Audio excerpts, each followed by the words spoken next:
Hi ಎಲ್ರಿಗೂ ನಮಸ್ಕಾರ. ತಾರಜಾ ಲಾಗ್ಸ್ಗೆ ಸ್ವಾಗತ. ಇವತ್ತಿನ ವಿಡಿಯೋ ಏನಪ್ಪ ಅಂದರೆ ಸಂಕಷ್ಟಹರ ಚತುರ್ಥಿ ಪೂಜೆನ ಯಾವ ರೀತಿ ಮಾಡಬೇಕು ಮತ್ತು ಗಣೇಶನಿಗೆ ಯಾವೆಲ್ಲ ಪುಷ್ಪಗಳನ್ನ ಅರ್ಪಿಸಬೇಕು ಮತ್ತು ನೈವೇದ್ಯಕ್ಕೆ ಏನನ್ನು ಇಡಬೇಕು ಅನ್ನೋದನ್ನ ತಿಳಿಸ್ಕೊಡ್ತಾ ಇದ್ದೀನಿ. ಸಂಕಷ್ಟಿ ದಿನ ಮೇಯ್ನಾಗಿ ಉಪವಾಸನ ಮಾಡ್ತಾರೆ. ಬೆಳಗ್ಗೆಯಿಂದ ಉಪವಾಸ ಇದ್ದು ಸಂಜೆ ಪೂಜೆನ ಮಾಡಿ ಚಂದ್ರನ ನೋಡ್ಬಿಟ್ಟು ಆಮೇಲೆ ಊಟನ ಮಾಡುವಂಥ ಪದ್ಧತಿ ಇರುತ್ತೆ. ದೇವ್ರ ಮನೆಯೆಲ್ಲ ಕ್ಲೀನ್ ಮಾಡಿಕೊಂಡು ಕಳಸ ಇಡಬೇಕಾಗುತ್ತೆ. ಕಳಸಕ್ಕೆ ನಾನು ಒಂದು ತಟ್ಟೆನ ತಗೊಂಡು ಅದಕ್ಕೆ ಅಕ್ಕಿನ ಹಾಕ್ಬಿಟ್ಟು ಅರಿಶಿನ ಕುಂಕುಮ ಎಲ್ಲ ಇಟ್ಬಿಟ್ಟು ಆಮೇಲೆ ಕಳಸನ ಇಟ್ಕೋತೀನಿ. ನಮ್ಮಲ್ಲಿ ಪೂಜೆ ಟೈಮಲ್ಲಿ ಯಾವುದೇ ಒಂದು ಪೂಜೆ ಆಗಿರ್ಬೋದು, ಯಾವುದೇ ಒಂದು ಶುಭ ಕಾರ್ಯ ಇರ್ಬೋದು, ಮೇಯ್ನಾಗಿ ಬೇಕಾಗಿರೋದು ಕಳಶ. ಹಾಗಾಗಿ ನಾನು ಕೂಡ ಕಳಶನ ರೆಡಿ ಮಾಡ್ಕೋತಾ ಇದ್ದೀನಿ.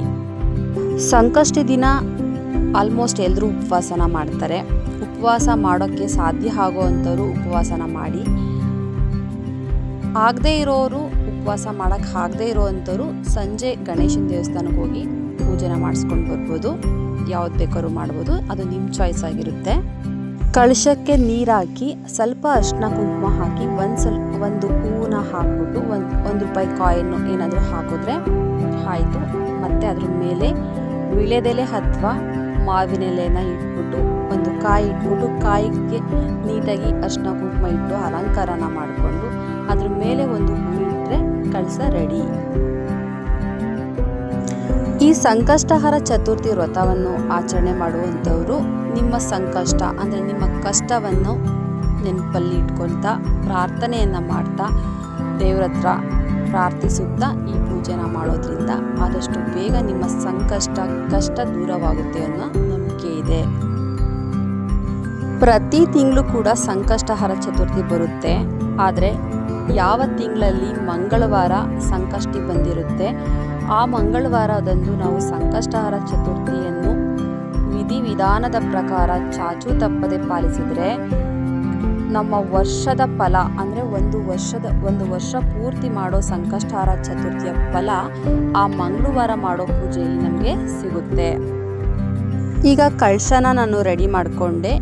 ಗಣೇಶನಿಗೆ ನಿಮ್ಮ ಮನೆಯಲ್ಲಿ ಯಾವುದಾದ್ರು ಪುಟ್ಟದಾದ ಗಣೇಶನ ವಿಗ್ರಹ, ಬೆಳ್ಳಿದಾಗಿರ್ಬೋದು, ಇಲ್ಲ ಪಂಚಲೋಹದ ಗಣೇಶನ ವಿಗ್ರಹ ಇರ್ಬೋದು, ಯಾವುದೇ ರೀತಿ ವಿಗ್ರಹ ಇಲ್ಲ ಅಂತ ಆದಾಗ ಅರಿಶಿನದಲ್ಲಿ ನೀವು ಸ್ವಲ್ಪ ಅರಿಶಿನ ಚೆನ್ನಾಗಿ ಕಲಿಸ್ಬಿಟ್ಟು ಉಂಡೆನ ಮಾಡಿಕೊಂಡು ಬೆನಕ ಥರ ಮಾಡಿಕೊಂಡು ಅದಕ್ಕೆ ಸ್ವಲ್ಪ ಗರಿಕೆನ ಇಟ್ಟು ಅದಕ್ಕೆ ಅರಿಶಿನ ಕುಂಕುಮನ ಇಟ್ಬಿಟ್ಟು ಅದೇ ಗಣೇಶ ಅಂತ ನೀವು ಪೂಜೆನ ಮಾಡ್ಬೋದು.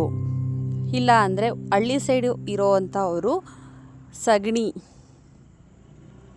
ಸಗಣಿನ ತಗೊಂಡು ಬೆನಕನ ರೂಪದಲ್ಲಿ ಮಾಡಿಕೊಂಡು ಒಂದು ವಿಳ್ಯದೆಲೆ ತಗೊಂಡು ಅದ್ರ ಮೇಲೆ ಸ್ವಲ್ಪ ಅಕ್ಷತೆಯನ್ನು ಹಾಕಿ ಅದ್ರ ಮೇಲೆ ಇದನ್ನು ಇಟ್ಟು ಪೂಜೆನ ಮಾಡ್ಕೊಬೋದು. ವಿಗ್ರಹ ಇರೋವಂಥವರು ಮೊದಲು ಗಣೇಶನಿಗೆ ಅಭಿಷೇಕನ ಮಾಡ್ಕೊಬೇಕು. ಪಂಚಾಮೃತ ಅಭಿಷೇಕ ಮಾಡೋದ್ರಿಂದ ತುಂಬ ಒಳ್ಳೆಯದು.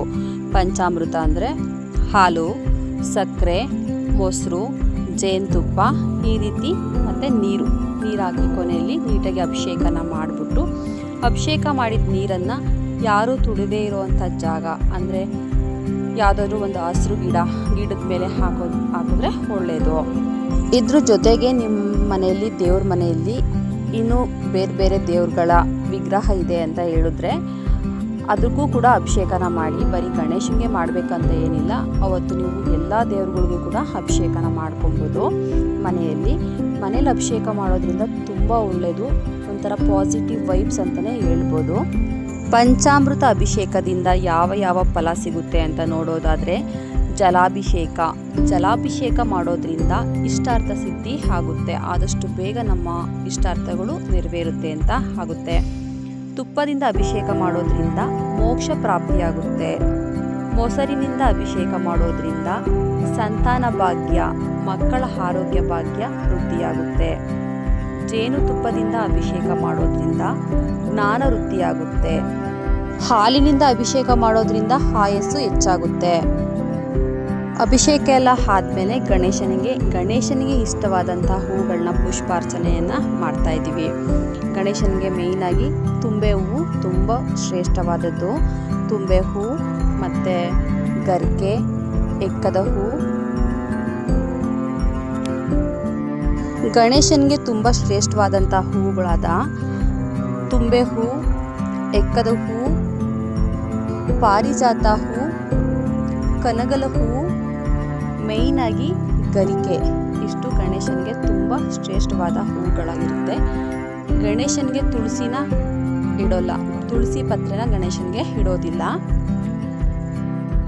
ಎಲ್ಲ ಹೂಗಳನ್ನ ಗಣೇಶನಿಗೆ ಸಮರ್ಪಣೆನ ಮಾಡಿಬಿಟ್ಟು ಪೂಜೆನ ಮಾಡ್ತಾ ಇದ್ದೀನಿ. ಇದ್ರ ಜೊತೆಗೆ ನಾನು ಬೆಲ್ಲದ ಹಚ್ಚಿನಿಂದ ಆರತಿನ ಮಾಡ್ಕೊಂಡಿದ್ದೀನಿ. ಗಣೇಶನಿಗೆ ಬೆಲ್ಲದ ಹಚ್ಚಿನಲ್ಲಿ ಆರತಿನ ಬೆಳಗೋಣ ಅಂತ ಹೇಳಿ. ಬೆಲ್ಲದ ಹಚ್ಚಿನಲ್ಲಿ ಯಾವ ರೀತಿ ಆರತಿ ಮಾಡೋದು ಗೊತ್ತಿಲ್ಲ ಅಂತ ಕೇಳೋರು ನನ್ನ ಚಾನಲಲ್ಲಿ ಇದು ವಿಡಿಯೋ ಇದೆ, ಚೆಕ್ ಮಾಡಿಕೊಂಡು ನೋಡ್ಕೊಳ್ಳಿ. ಪ್ರಸಾದಕ್ಕೆ ನಾನು ಹಾಲನ್ನ ಇಟ್ಟಿದ್ದೀನಿ, ಹಾಲು ಇಟ್ಬಿಟ್ಟು ಪೂಜೆ ಮಾಡ್ತಾ ಇದ್ದೀನಿ. ನಿಮಗೆ ಟೈಮ್ ಇತ್ತು ಸಾಧ್ಯವಾದರೆ ಕಡಲೆಕಾಳಿನಿಂದ ಪ್ರಸಾದನ ಮಾಡಿ. ಗಣೇಶನಿಗೆ ತುಂಬ ಶ್ರೇಷ್ಠವಾದದ್ದು ಕಡಲೆಕಾಳಿನ ಪ್ರಸಾದ.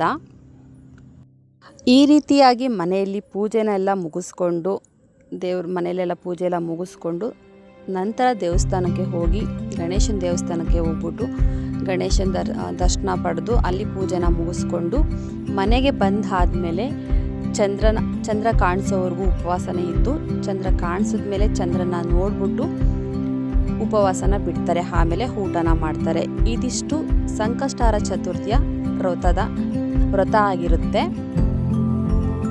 ಮಂಗಳವಾರ ಸಂಕಷ್ಟಾರ ಚತುರ್ಥಿ ಬಂದಿದೆ ಅಂದರೆ ಯಾರೂ ದಯವಿಟ್ಟು ಮಿಸ್ ಮಾಡ್ಕೊಳಕ್ಕೆ ಹೋಗಬೇಡಿ.